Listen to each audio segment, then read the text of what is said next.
उपमुख्यमंत्री सुनेत्रा पवारांचा उद्धव ठाकरे यांना फोन तर बारामती विधानसभा पोटनिवडणुकीमध्ये पाठिंबा देण्याची मागणी करण्यात आली। बारामती विधानसभा पोटनिवडणूक काँग्रेस लढवणार असल्याचं याआधीच स्पष्ट करण्यात आलं। सुनेत्रा पवारांनी उद्धव ठाकरेंकडे फोन करून पाठिंबा मागितला।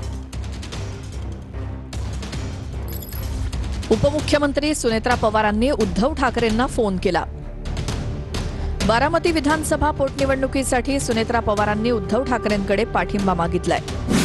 काल रात्री सुनेत्रा पवार आणि उद्धव ठाकरेंचा संवाद। सुनेत्रा पवारांचा उद्धव ठाकरेंना फोन। बारामती विधानसभा पोटनिवडणुकीत पाठिंबा देण्याची मागणी।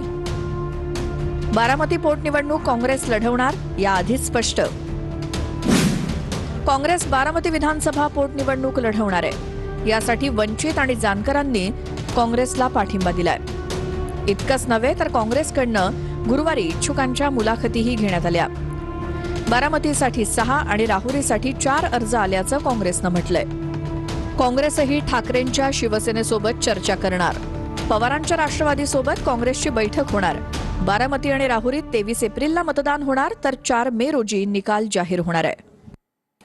जय पवारांची उद्या बारामती पोटनिवडणुकीच्या पार्श्वभूमीवर बैठक आहे। जय पवार हे उद्या कसबा भवनमध्ये आढावा बैठक घेतील।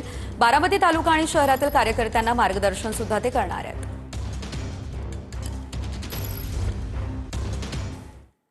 निवडणूक आयोगाला दिलेलं पत्र सुनेत्रा पवार मागे घेण्याची शक्यता। तांत्रिकदृष्ट्या पत्र अडचणीचं असल्यानं मागे घेण्याची शक्यता असल्याची माहिती आहे। पत्रात 10 मार्चपर्यंतचे पत्रव्यवहार ग्राह्य न धरण्याचा उल्लेख आहे। सुनेत्रा पवारांच्या निवडीबाबत पत्रात उल्लेख करण्यात आलेला आहे। पार्थ पवारांच्या राज्यसभा उमेदवारीबाबत देखील पत्रात उल्लेख आहे। पत्र ग्राह्य धरलं नाही तर प्रक्रियांवरच प्रश्न उपस्थित होऊ शकतो। तांत्रिक बाबी लक्षात आल्यावरती पत्र मागे घेण्याची शक्यता आहे।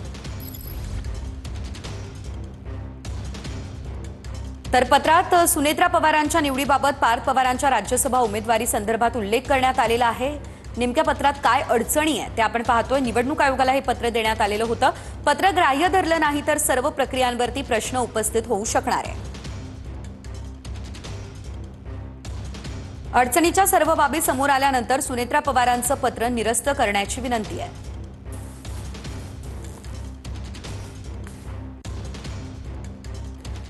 मात्र या संदर्भात एक मोठी अपडेट आहे, ती म्हणजे सुनेत्रा पवारांनी आयोगाला दिलेलं पत्र हे मागे घेतलं जाणार नाही। राष्ट्रवादीतील मोठ्या नेत्यानं TV9 मराठीला ही माहिती दिलेली आहे। 28 जानेवारी ते 26 फेब्रुवारी दरम्यान आयोगाला झालेला कोणताही पत्रव्यवहार ग्राह्य धरू नये असं हे पत्र दिलेलं होतं। मात्र ते मागे घेतलं जाणार नाही अशी माहिती आहे।